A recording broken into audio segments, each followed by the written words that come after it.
All right, so Elon Musk, right. Everybody's talking about him. Always something interesting going on. Always. This time we're not diving into the latest Tesla or anything space-related. Right. We're talking about something that hits a little closer to home. Literal. Homes, yeah. Specifically, his whole $10,000 homes idea. Everyone's heard about it, right? Yeah, it's been making the rounds for sure. So we've got this article from Norada Real Estate Investments. Okay. And let me tell you, it really digs into what's what with this whole affordable housing venture of his. Yeah, and it's interesting how, Musk is known for, thinking big, aiming high. Oh, yeah. And with this housing thing, he's tackling a problem that affects, well, pretty much everyone. Exactly. And the article wastes no time, right? They hit you with that $10,000 homes headline right off the bat. Classic attention grabber. Totally. But then they kind of pull back the curtain a bit. Oh. They clarify that the starting price for this Boxabl Casita, that's the actual home, it's more like $60,000. Okay, still, that's significantly less than what most people are paying for a traditional home. Oh, for sure. I mean, think about it. The average U.S. home price is what, like over $300,000 these days? Something like that, yeah, it's Right. crazy. So, yeah, $60,000 is still a far cry from $10,000, but it's still a pretty big deal, right? Huge. Even if it's not quite the steal some headlines might suggest. Right. Like, it's not free housing, but it's definitely a different way of thinking about homeownership. Absolutely. And it plays into Musk's whole MO, right? Identify a problem, promise a radical solution. Totally. So let's talk more about this Boxabl thing. Like, is Musk out there, hammering nails and laying bricks? You know Musk better than that. He's all about partnerships. He's teamed up with this company, Boxabl, that specializes in prefabricated modular homes. Prefab homes, like those things they used to make fun of in old movies. Yeah, but think 21st century high-tech sustainable materials. Okay, so we're not talking about your grandma's prefab. Definitely not. This is like prefab on steroids. And that's where Musk's genius comes in. Okay, I'm intrigued. How so? Instead of starting from scratch, he partners with someone who's already ahead of the game in prefab construction. So he's not reinventing the wheel, just making it like a cooler, more efficient wheel. Exactly. And probably trying to figure out how to launch into space at some point. Well, he is Elon Musk after all. Right. But okay, let's get back to these Boxabl homes. It can't just be about affordability. Right. You're right. Musk is playing 3D chess here. There's always more to it. Like what else is he after with this? Think about it. Sustainability, efficient design, that futuristic vibe, it's all there, just like with Tesla and SpaceX. So it's like a fusion of all his passions, but for housing this time. Exactly. It's like he's creating a blueprint for how we might live in the future, not just on Earth, but maybe on Mars one day. It's like he's thinking, okay, we've got the electric cars, we're working on getting to Mars, now let's tackle how we actually live. And let's make it cool and sustainable while we're at it. All right, so we've got the Musk connection, but what about these Boxabl casitas themselves? What do you actually get for like 60 grand? Imagine like a high-tech studio apartment, but, with a sustainable, eco-friendly twist. Okay, so not exactly a mansion. No, definitely not a mansion. We're talking about 375 square feet, give or take. That's pretty compact. Compact, efficient. But the article emphasized that they're designed to be super functional. You've got a full kitchen, a bathroom, a living space. They've really thought about how to maximize every inch of space. They make it sound like building one of these things is like insanely fast, too. Right, like building a house and fast forward. Boxabl claims they can assemble a casita in a day. Get out of here, in a day. Assemble, Yeah. not build from scratch, but still. Okay, that's still crazy fast. It is. And that speed, it directly translates to lower labor costs, which is a big deal in construction. Huge, especially these days with material costs through the roof. Right. And don't forget about the labor shortage in construction. It's like the perfect storm. Exactly. It's a nightmare out there if you're trying to buy or build a traditional home right now. Seriously. Rising interest rates, insane material costs, not enough skilled labor, inflation. It's no wonder homeownership feels out of reach for so many people. And that's where Musk swoops in with his solution, like a knight in shining armor. Don't worry, I've got this. Classic Elon. Exactly. He's got impeccable timing. You have to give him that. He's positioning himself as like a savior of the housing market. Okay, but even if we put affordability aside, the article wouldn't stop going on about sustainability. And for good reason. This isn't just some greenwashing scheme. Sustainability is baked into the very DNA of these homes. Okay, I'm all ears. Tell me more. Think about it. Energy-efficient appliances, Solar panel integration, it's all there. And the prefabrication process itself, that means less waste compared to traditional construction. Wow. So these homes are potentially easier on the wallet and the planet? Exactly. It's a win-win. And you know Musk knows how to make sustainability sexy. Oh, absolutely. He's like the ultimate influencer for eco-conscious living. So let's say, hypothetically, these casitas actually take off. What happens then? Does the whole housing market freak out?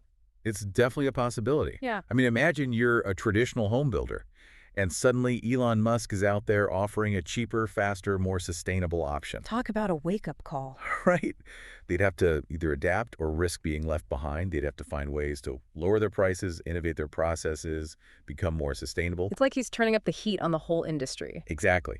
And it's not just the builders. Consumers might start to shift their preferences too. Oh, interesting. How so? What if smaller, more efficient homes became like the new status symbol? Like, imagine if having a smaller environmental footprint became cooler than having a massive house. It's like a total 180 from the McMansion craze. Right. And it could happen. People might start to prioritize things like community, sustainability, and experiences over just, square footage. It's a fascinating thought, but let's be real. There are always going to be challenges. Oh, for sure. The article pointed out a few potential roadblocks for Musk's housing venture. Yeah, like, for starters, zoning laws. A lot of places have rules about how big a house has to be. Oh, yeah, you can't just plop down a tiny house anywhere. Exactly. And then there's the whole cultural thing, right? For a lot of people, homeownership still means a big house, a white picket fence. Yeah, it's deeply ingrained in the American psyche. Exactly. Yeah. And Musk is challenging that deeply held belief. And then there's the practical stuff like financing. Oh, right, because banks just love lending money for anything new or different. Sarcasm noted. Yeah, it's no secret that banks can be pretty risk-averse. They like their traditional homes, their traditional borrowers. Getting a mortgage for a prefabricated home can be tricky. It's like a catch-22. The homes are more affordable, but good luck getting a loan for one. Exactly. And then there's the whole issue of market saturation. Okay, explain that one to me. Let's say everyone jumps on the bandwagon, right? Suddenly, the market is flooded with these affordable prefabricated homes. What happens? Prices drop? Exactly. And not just for these homes, but for all homes. It could destabilize the whole market. So it's a delicate balance. Very delicate. Musk's walking this tightrope between revolutionizing the housing market and potentially setting off a chain reaction that no one can control. And that's what makes it so interesting. So we just spent some time talking about all the potential ups and downs of Elon Musk's big housing idea. Yeah, it's a lot to unpack, but I think the million-dollar question is the world actually ready for this? Are we ready to ditch the McMansions and embrace a different way of living? It's a cultural shift, that's for sure. The article we talked about, it really seemed to suggest that Musk is banking on a pretty big change in how we think about housing. Which is a gamble, right? I mean, for decades, it's been drilled into us that bigger is always better. It's true. But what if Musk is onto something? Yeah. What if smaller, more efficient living is actually the key to a better quality of life? Okay, I'll bite. Tell me more about this whole better quality of life thing. Well, the article talked about how these smaller homes, especially if they're part of like a well-designed community, they could actually lead to a stronger sense of community. Oh, interesting. Like you actually know your neighbors, you look out for each other, that kind of thing. Exactly. It's like those old school neighborhoods that everyone romanticizes. Remember when people actually used to hang out on their front porches and chat? Yeah, those were the days. Right. There's something appealing about that, isn't there? This idea of having a built-in support system, a sense of belonging, right outside your door. It's like the antidote to this whole, isolated, everyone's on their phones culture we've got going on. It's true. And it's not just about feeling good either. There are practical benefits too. Like what? Give me an example. Okay, so imagine you live in a community where you can walk or bike to everything. Shops, restaurants, parks. That's the dream. No more fighting for parking spots. Exactly. And think about the sustainability aspect. You're not relying on cars as much. You're reducing your carbon footprint just by living in a more thoughtfully designed community. Okay, I'm starting to see the appeal, but let's be real. Not everyone wants to live in a commune. You're right. It's not for everyone. And the article did mention some potential drawbacks to smaller living. Yeah, like what? Well, customization, for one.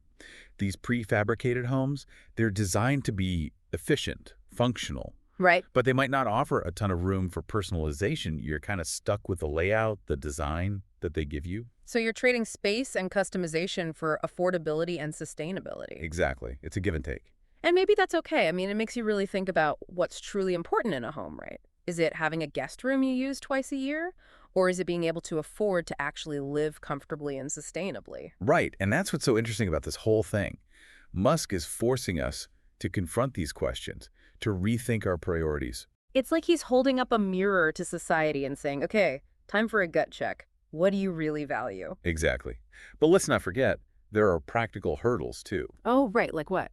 Well, zoning laws, for starters. A lot of places have rules about the minimum size of a dwelling. Oh, yeah. So even if people want to live in smaller homes, the law might not allow it. Exactly. And then there's the financing side of things. Because banks love giving out loans for unconventional properties. It's always a challenge to get traditional lenders on board with anything new or different. So even if the homes are more affordable, actually buying one might not be so easy. Precisely. It's like trying to change the system from within, and the system isn't exactly known for being adaptable. And then on top of all that, there's this idea that, I don't know, maybe deep down, a lot of people just equate a big house with success. Oh, for sure. It's like this status symbol that's been around for generations. Right? It's so ingrained in our culture, and it's Yeah. going to be tough to break away from that. So where does that leave us? It sounds like Musk is facing an uphill battle here, even with all his money and influence. It's true. But let's not forget, this is Elon Musk we're talking about. Mhm. He's not exactly known for shying away from a challenge. That's for sure. I mean, the guy's trying to colonize Mars. Affordable housing almost seems tame in comparison. Almost, right. But that's what's so fascinating about him. He sets these incredibly ambitious goals, and then more often than not, he actually finds a way to achieve them, even if it's not exactly how everyone expected. So are you saying there's hope? Like maybe, just maybe, he can actually pull this off? I wouldn't bet against him. He has a way of defying expectations. So we've spent a lot of time talking about Elon Musk's vision for affordable housing, the potential benefits, the challenges, the whole 9 yards. It's a lot to process. Yeah. And it really makes you think, about where we go from here. Like, what's the lasting impact going to be? That's the million-dollar question, right? Is this the start of something huge or just another Musk moonshot that might not fully materialize? Well, one thing's for sure. He's got a way of, planting these seeds. He introduces these ideas that seem radical at first, Right. and they might not completely change the world overnight, but they kind of seep into the collective consciousness. It's like he's shifting the conversation, making us consider things we might not have thought possible before. Exactly. And with housing, I think one of the biggest impacts could be a shift towards smaller, more efficient living spaces. Which is a big deal because for so long it's been all about bigger is better, McMansions for everyone. Right. It's so ingrained in our culture. Yeah. But Musk is challenging that, and I think it's resonating, especially with younger generations. Because they're the ones feeling the housing crunch the most. They can't afford these massive homes, and frankly, a lot of them don't even want them. Exactly. They're looking for something different, something more sustainable, more affordable, more community-oriented, and Musk is tapping into that. So maybe this isn't just about building smaller homes. Right. It's about rethinking the whole concept of what a home should be. Absolutely. It's about building smarter, considering the environmental impact, creating homes that are part of thriving communities, not just isolated boxes. It's like shifting from a culture of consumption to a culture of, intentionality. Exactly. And the thing is, these challenges Musk is tackling, they're not unique to the U.S. That's true. The whole world is grappling with affordable housing, climate change, social isolation. These are universal issues. So even if Musk's vision doesn't play out exactly as planned, he's still got people talking. He's pushing for change on a global scale. Precisely. And that in itself is a win. It's about sparking a movement, not just building a house. Couldn't have said it better myself. Mm-hmm. So as we wrap up this deep dive, I think it's important to remember that innovation often starts with a bold vision, a willingness to challenge the status quo. And sometimes a healthy dose of disruption. Exactly. And whether or not you agree with everything Elon Musk does, there's no denying that he's got people thinking differently about the future. And in a world that often feels stuck, maybe that's exactly what we need. Well said. It's been a fascinating conversation, and we hope our listeners are walking away with a fresh perspective on the future of housing. Until next time.